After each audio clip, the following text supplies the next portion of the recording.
Nossa família reduziu suas vidas. Uma lesão no local de trabalho devastou Carlos e Mary. Vamos usar esses nomes para manter a privacidade da pessoa que me enviou esse sinistro relato. Mary deixou o emprego para cuidar do marido. Como resultado, eles estavam procurando um lugar mais barato para morar.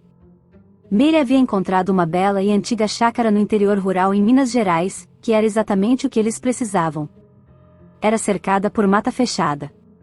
A família de Carlos sempre foi de caçadores, e sua coleção bastante extensa de armas era um ponto de discórdia com Mary.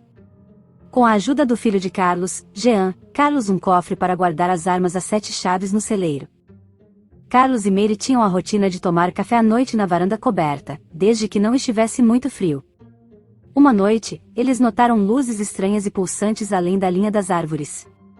A princípio, Carlos pensou que era apenas um caçador furtivo com uma lanterna, mas algo não parecia certo. Mary achou que não era natural. Carlos e Jean saíram em campo para investigar. Ao se aproximarem da floresta, as luzes se apagaram. Estava tão quieto, o estalo de um galho de árvore sob os pés ecoou.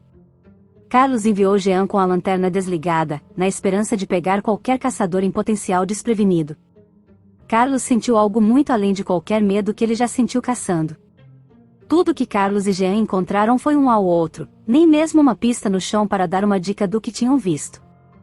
O namorado de Carla, Marcelo, veio visitá-la e eles decidiram dar um passeio na floresta com os cachorros. Os cachorros correram na frente deles, sentindo o cheiro. Quando Carla e Marcelo os alcançaram, os cachorros estavam revirando um grande buraco no chão. Marcelo pensou que o buraco excessivamente redondo havia sido cavado com cuidado. Carla teve um mau pressentimento sobre a coisa toda e pediu que ele fosse embora. Finalmente, ele concordou. O que os cachorros encontraram? Era o fim de semana e estavam preparando o café da noite. Os cachorros não queriam sair para o cercado. Algo não estava certo. Carlos notou que estava particularmente quieto naquela noite nevoada. Quando Carlos ouviu um som estranho à distância, ele sabia que havia algum tipo de perigo lá fora. Carlos começou a conduzir Mary para dentro de casa. Ela protestou, mas quando ouviu algum farfalhar ao longe, acompanhado por 5 pares de olhos olhando para eles, percebeu o perigo. Eles correram para dentro de casa e trancaram a porta. Carlos sabia que não era um animal comum da região, mas era enorme e perigoso. As armas estavam no celeiro, e Carlos não tinha certeza se sua família estava segura na casa. Carlos queria pegar as armas, mas Mary disse para ele ficar. Ela subiu ao quarto de Carla e acordou a filha. Carla estava meio acordada quando olhou pela janela, mas se deitou e voltou a dormir. Todas as 5 criaturas ainda estavam lá. Um ficou nas patas traseiras e olhou diretamente para Mary. Carlos sentiu um instinto de proteger sua família.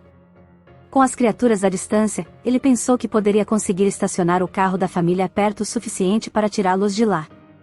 Mesmo com sua deficiência, Carlos saiu. Mary atravessou a casa, fechando as janelas. Ela finalmente encontrou os 2 cães de caça escondidos em um canto sombreado. Se os cachorros estivessem com medo, Mary estava preocupada. Quando Carlos chegou à varanda, percebeu que poderia ter que percorrer a distância para chegar lá. Seriam os 6 metros mais longos de sua vida. Ele começou a caminhar lentamente em direção ao carro. Quando ele finalmente alcançou, pegando as chaves e tentando destrancar a porta, as luzes do sensor de movimento se acenderam. Carlos estava assustado e muito vulnerável. De repente, ele estava cara a cara com uma das criaturas. Ele tentou alcançar a luz, mas algo o deteve. Ele disparou para a escuridão. Carlos foi para casa o mais rápido que pôde. Eles decidiram chamar a polícia, esperando que outra pessoa entrasse enquanto eles permaneciam abrigados. A polícia não os levou a sério, dizendo a Mary para fechar as janelas e trancar as portas. Ninguém estava vindo. Eles estavam por conta própria. Mary criou uma vista da janela de Carla. Ela podia ver toda a chácara de lá. Carlos estava lá embaixo, frustrado e chateado. Então ocorreu a ele que as criaturas estavam com medo ou feridas pela luz. Deve ser por isso que não o atacaram. Ele decidiu usar aquela luz para sair do celeiro e pegar uma arma. Ele saiu e agitou os braços em uma tentativa desesperada de acionar o sensor de movimento. Quando a luz se acendeu, Carlos percebeu que os olhos o encaravam, cercando-o. Carlos estava sendo caçado. Ele tinha que voltar para casa. Ele voltou o mais rápido que pôde, mal conseguindo antes que a luz se apagasse. Mary os ouviu se aproximar. Eles estavam do outro lado da parede externa e, se quisessem entrar, entrariam. A família dela estava sendo mantida como refém em sua própria casa por essas criaturas.